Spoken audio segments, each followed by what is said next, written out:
came back from a beautiful Saturday walk through downtown Toronto, through the Annex, through Kensington, down around U of T, people out shopping, enjoying patios, really getting into that late fall spirit. Instead of being motivated and excited, I gotta tell you, I'm coming back angry. I'm angry because it seems that our governments haven't figured out a way to create a balanced attack against this pandemic. And what I mean by balance is, yes, number one, we've got to protect the elderly. We've got to protect the vulnerable. We've got to protect the frontline workers.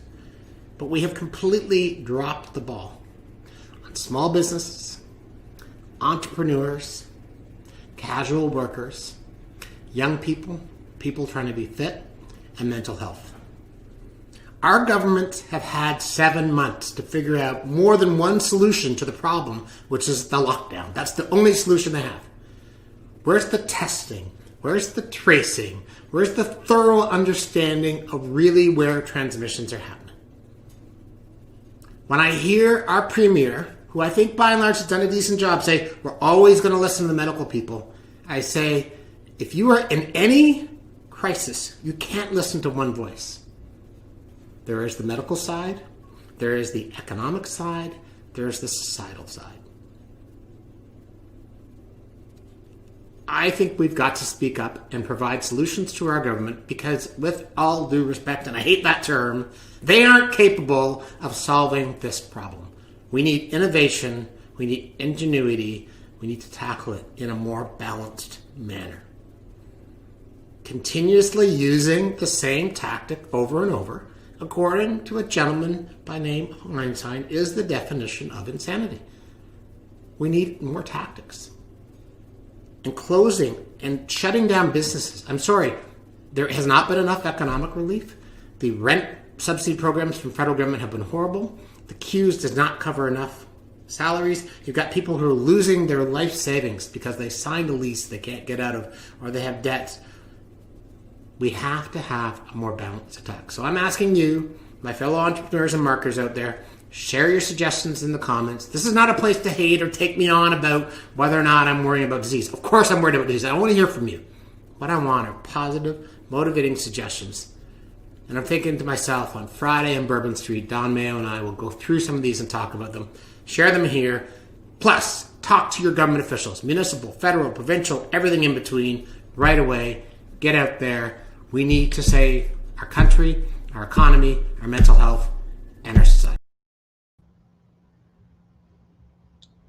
Good day, all. How are you? Wow, who is that cranky guy? And that was before the Baltimore Ravens had some staffer give COVID to the whole team, and Harbaugh complain and whine and not ready to play my Steelers last night, which ruined my Thanksgiving Thursday. And then my USC Trojans game has been canceled. So I got a lot of consternation going on, Don. I hope you're in a better mood than I am. Well, I was wondering, a couple questions. What's the response been to your video? What's your response been to your statement of practical thoughts? And did any of those people? A lot of great comments, a lot of great suggestions. What I don't know, and I don't know what you've been doing, I've been sending emails and notes to government officials this week. I think that, so some great suggestions, but not any evidence that people are reaching out to government. So, and anyone reach out and say, aren't you worried about the sick? Like you did clearly say, I want to hear from you. Did you still hear from them about you being irresponsible, reckless? No, the only thing I heard was a gentleman who lives in Scotland who thinks that companies haven't done enough, which I just think is absurd. I think he was just on his own soapbox to try to pitch sponsorship. But no, I mean, the thing about this is it's undeniable. You've got aging parents. I've got aging parents. You've got children. I've got children. Neither one of us are in the best shape, all due respect. Nobody wants to get COVID, have our parents get COVID, our kids get COVID. That part is undeniable. But what isn't apparent is the mental health impact, the financial impact, the person losing their business. So we look at that, and the fact is what we've decided to do is close down Toronto during the most important time. So we're going to go through our weekly pulse, just some consumer attitudes of what their plans were. This is from a couple of weeks ago. So what people are missing, and some commentary with Black Friday and Cyber Monday. So what people miss over 100 different activities, they get 38% just touching, hugging, which makes sense, which can't happen a lot of times. But that will lead us to the further discussion, the fact that Canada cannot produce the vaccine. Totally different topic we'll talk about in a second, but deplorable. If you look at what's going on, they want to go out for social gatherings, not new. Traveling for holidays, 23%. That's 70 million Americans. And we see what the travel patterns are against in the US, what they're doing. You can say it's irresponsible. Is that really more irresponsible than not being able to produce a vaccine in Canada? But let's move on from that. People want to get out. Are they excited about Black Friday, Cyber Monday? If we go to the next slide, please, Eric. The fact is, before we get there, financial concern. 54% of people in Canada are concerned about their financial future. And we've just shut down the economy to most entrepreneurs. So if they're concerned then, and all the different subsidies are declining or going to be eliminated. You talked about in your video about the fact that rent subsidies aren't sufficient, or it's a month late, or not too much, and queues not be enough. If 54% are concerned today, what's going to happen in January? I mean, what's going to happen from there? So Eric, we go on to what people are looking forward to. Where does this fit? Of all the places, Canada's second row, Black Friday is right at Christmas holiday. That's what they're looking forward to. Guess what happens? That's what they're going to spend. Guess what the reality is? Stores are closed. So what's going to happen? Cyber Monday is number 4. You can see any day shopping is my favorite. 16% of Canadians. Any day I can afford it. 23%. So there is this pent up demand that's happening right now. This morning at open. We go to the next slide. We'll look at what they're looking for. The fact is they're looking for being on sale at 23%. Okay, so that's 7 million Canadians. Obviously they want discounts. What is number 2? Being local. Local is shut right now. They can't shop local. So even though that's what they're looking for, they can't do it. So who's local now? We'll go to the next slide, Eric. This is who they're going to go to. This is who they're going to shop much more. Amazon.com, like they need more money. Like $2 trillion in value is not enough. Walmart.com, Walmart stores. Costco, Costco.com, and Apple. So where are they shopping? Let's take all this pent-up demand, one of their favorite shopping periods. Let's lock us down and not let one person in the store, but let 100 people in Walmart or 100 people in Costco. The reality is all this pent-up demand for local, unfortunately, Canadians are doing their best to support local. There's going to be billions of dollars or hundreds of millions of dollars moving away from local to US-run companies. What is that going to do with that 54% that have financial pain? All we're doing is our government is irresponsibly locking down people. And yeah, you need to be safe, but you can let 2 people in a store. But obviously right now, that's what's going to happen through here. So this is what Canadians want to do. This is what Americans want to do. And we're pushing our money outside of Canada. We are killing ourselves in so many different ways. It's the hidden virus. Is big or bigger in the long term than actually COVID will be. So that's the state of the nation on that. Any commentary, Mark? Well, I mean, first of all, that's awesome. I don't really, we're going to spend a lot of time on this. So you asked before about have people replied, have they had suggestions? One of the challenges is there's a whole segment of the economy that's just doing really well. And there's a whole segment of the economy that's not. And this segment that's doing well likes to tell the segment that isn't doing well, we're worried about future deficits. So I have this question for you.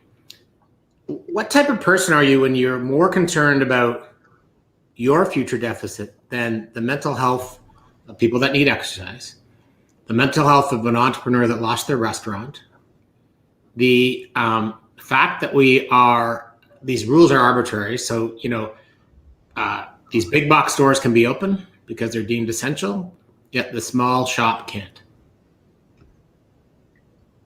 It makes no sense whatsoever. No wonder there's the first sign of some anger in the streets. The point is, it is ridiculous what's happening. And you're right, Mark. I talk to people who go, well, things are fine. I don't know it's not our problem, COVID. Like the fact is, the private sector is getting devastated. The public sector has not had wage reductions. The public sector has not lost jobs. They're all gainfully employed. And the reality is, no one understands what the pulse is of the people, the entrepreneurs on the street that aren't going to be there. And you're just going to self-fulfill the fact that Amazon's going to become bigger, Walmart's going to become bigger. I mean, the Bay tried to open for 24 hours. They had Pusateri. It was a nice move, but again, you'd argue they sell some essential services too, don't they? But no, they got to be closed. Is it because they're Canadian, or is it because they don't fill every bill? So let's move over to vaccines. I think there's this interesting dichotomy right now where we're getting these headlines of good news, potential good news, this vaccine, this efficacy, take this one twice, it goes up to 90%. This one can be shipped from a refrigeration standpoint. I'm going to let you run with this, but I'm going to light your fuse a little bit and say, how can your favorite person, JT,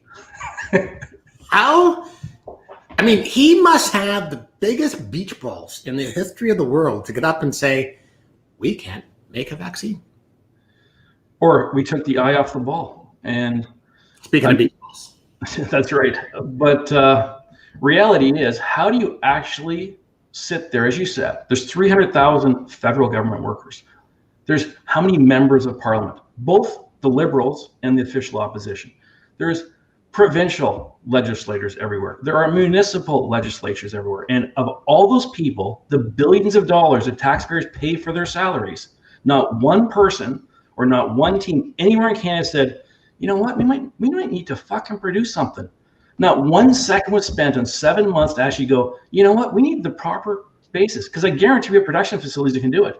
We just don't have the protocols that got there. And we actually accept as Canadians that. I watched CBC yesterday or 2 days ago when the Auditor General came out and ripped Doug Ford. Yeah. Because he spent $2 million on a consultant. Well, they wasted $11 billion in fraud and CERB just in what they caught so far. Billion. And CBC is ranting and railing on Doug Ford and not saying a fucking word about the fact we cannot produce vaccines.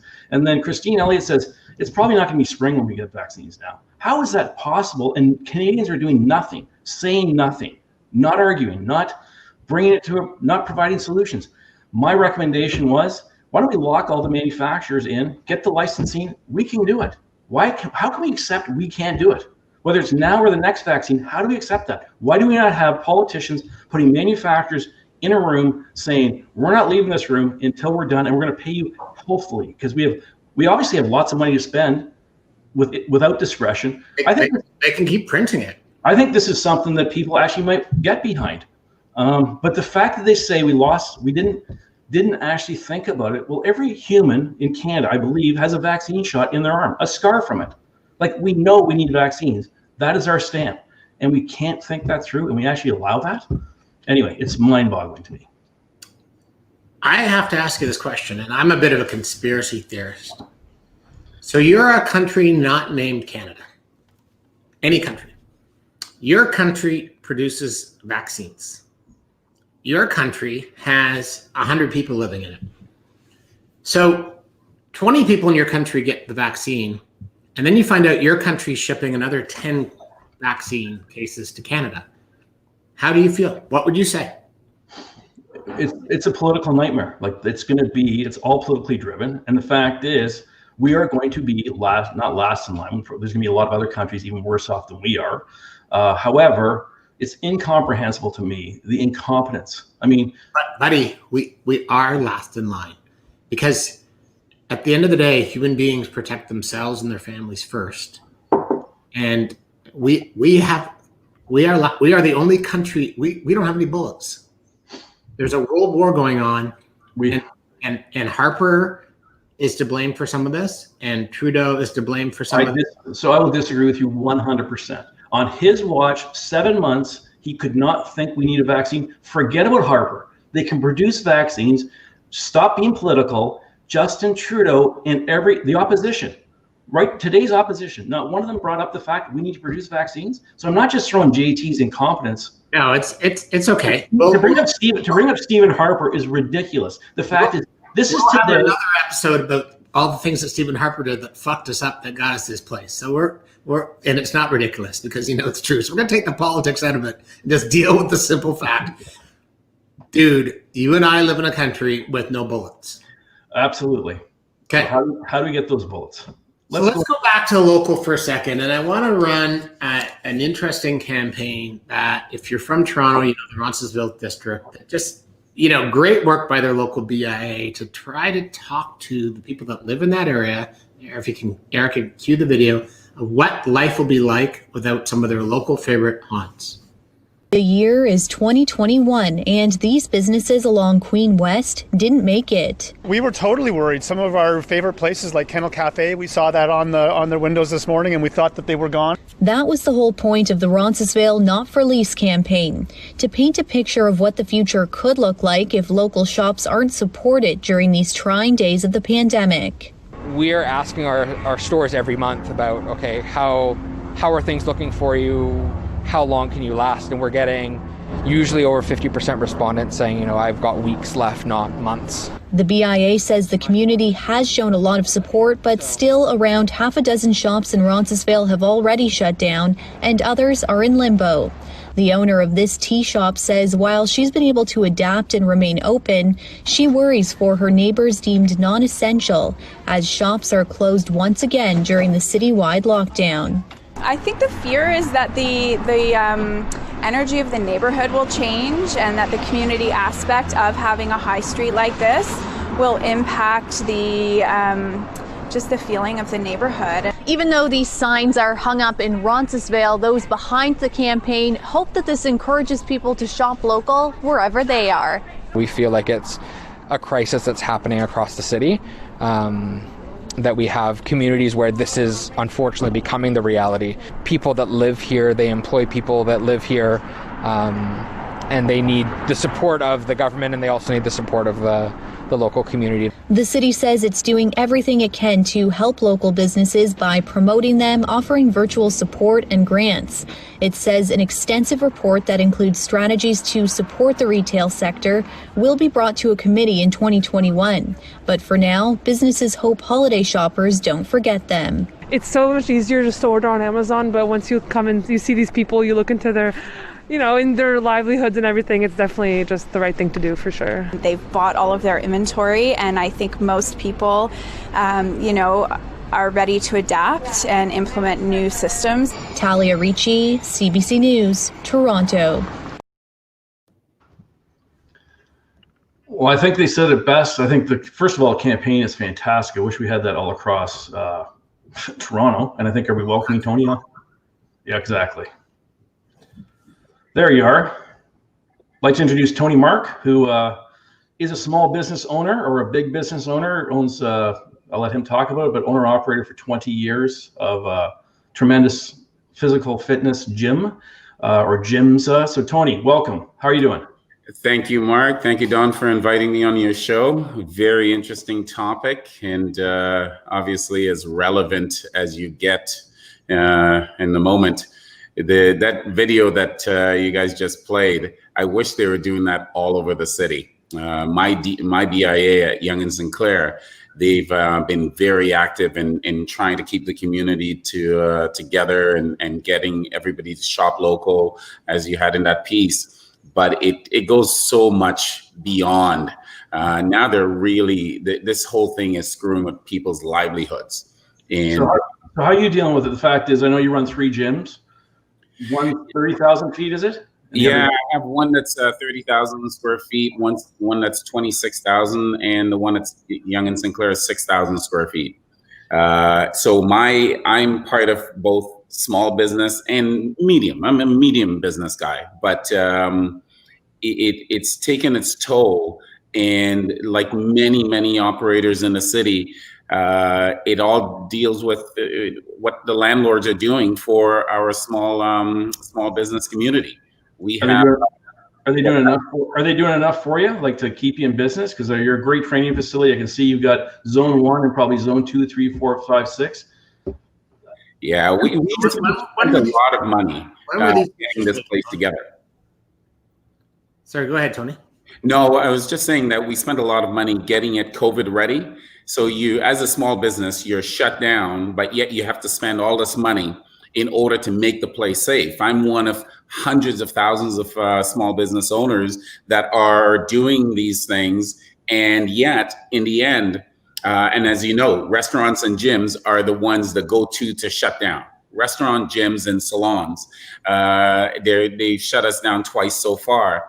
And based on what we've done, I can tell you we're a lot safer than going into your supermarket, going into the big box stores. We've done everything from getting the PPEs to changing our air filter system, so people are safer and the air is better, and cleaning incessantly, and just doing all the things we need to do. Tony, to go forwards here, I want to go backwards a little bit. So the three of us are entrepreneurs, and we're gonna get to, you know, a little segue on how you met Don, but let's keep this show now, family show. Keep it PG. Take me back to you're working at another club, fitness studio. Take me back to the day you decided to be an entrepreneur. When was that, and what was the inspiration? The inspiration was listening to clients and what the people that I trained. It just happened to, you know, I have a group of people that I train in the city, and I haven't accepted a new client. Actually, Don and his wife was probably the last clients about 6-7 years ago that I took on. But the range of I my wouldn't take any more after that either, but keep going. is I've been training some people in the city for 30 years. So the inspiration for my opening my first facility was listening to these people and creating a product that they wanted, and which was a product that I don't want to be surrounded by a lot of people when I work out. I want to be surrounded by highly intelligent trainers, people that are there to enhance my well-being, and put it in a facility where they feel like they're working out at a private facility, like a home gym, but it's 6,000 square feet. So I went out and, you know, like most entrepreneurs, I couldn't get a bank loan, 20 years ago. So I took all my money and put it in this business. And at that time I had a partner, and we started this business. Now I own it so wholly, but it's the kind of thing that when you see what's happening now and how this thing is being taken away from you, your heart is on your sleeve. Well, and I'm saying this to get Don riled up, so this is going to be a question / provoke Don. But you actually answered my next question, which was you took all your money and put it in there. So, and I'm going to throw this both at you and Don. So, how do you feel about being shut down by bureaucrats that haven't taken 1 ounce of a pay cut? Well, I'll go first. For me, it's this can be life changing. I started off like in most places where you owe money, you have to pay back loans, you've got to do all that stuff. The equipment is leased and so on. And finally, you make your way out. 8 months ago, I owed zero money. No money. Right. And it's been like that for a few years, where you're making a decent living. As Don said, there are 2 other clubs, and I've invested, the money that I made back into the clubs. You're trying to build a business so when you retire, there's something there for you. But all of that now is being taken away. Your business is shut down. And for me, it's hard when you have people, whether it's Ottawa, whether it's, I'm a big Doug Ford fan. I think he's tried his ass off, over this thing. I think he's done a great job. And we're seeing, this thing is new, and they're flying by the seat of their pants, but it's a tough go. And I think he's done a good job. But when you see bureaucrats trying to take your business, and they have no idea what it's like to put everything on the line, it's really, really tough. They have no idea that you went to the bank, had sleepless nights, finally got out of it, trying to think about your retirement, or not tomorrow, but the fact is building towards that, and then they shut you down for a second time. Do you think you could operate safely for the next 5 years with the setup you have today? Oh, safely in what sense? What are you talking? Like, the fact is, would you be worried bringing people into your gym tomorrow morning? No, Don, what you have to understand is that this is what's driving me crazy, that the big box stores are open and they're taking away business from the small card shop or the small clothing shop.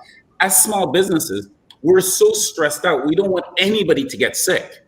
We're thinking that even if one person gets sick, it's not like, I don't want to name stores, but there's a grocery store. They had to close 9 of them. There's another, all these big stores because they've had COVID. As a small business, I don't even want one person getting sick. Right. Have they told you how many people have come through gyms and that's why they're shutting you down? Because the number I heard was 3%. Yeah, I heard 2.8%. So it's around the same number, which is minuscule in with what's going on. So actually, just one bad report of a gym in Hamilton, a spin class. That was one in the hundreds of thousands and thousands of businesses that are around. Tony, you had a sign that said Toronto's safest gym. You talked about the inspiration coming from your clients. So tell me, we understand, the three of us, the impact on us as entrepreneurs. Tell me about the impact on your clients right now. Well, the part that it's only now coming out, Mark. In the last month or two, I've seen and read a few reports on the mental anguish that people are going through with it. So it's not just I'm not just worried about my business being taken away from me. People make a commitment to health and wellness for a reason. There are a myriad of reasons why you start working out. It could be from simple as when in your 20s, you want a 6-pack. But I have 5 clients that are over 80. And these people, and one is 92. Huh. So they've made a commitment to working out a minimum of 2, 3, 4 times a week in order to improve their health. There's a physical aspect and there's also that mental aspect. When you work out, your body produces what we call good hormones, where happy hormones. You feel better. You don't want to do it. Nobody wants to work out except me. I work out at 5 a.m. every morning, but nobody wants to work out. But when you work out, it just makes you feel good. And you're actually protecting yourself health-wise for if you get sick, God forbid, if you get sick, you're protecting yourself. You're getting stronger lungs, stronger heart, stronger body.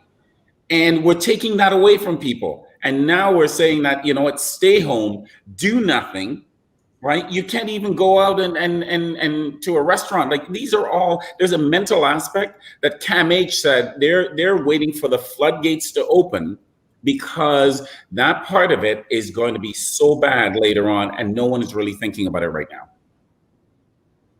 Gotcha.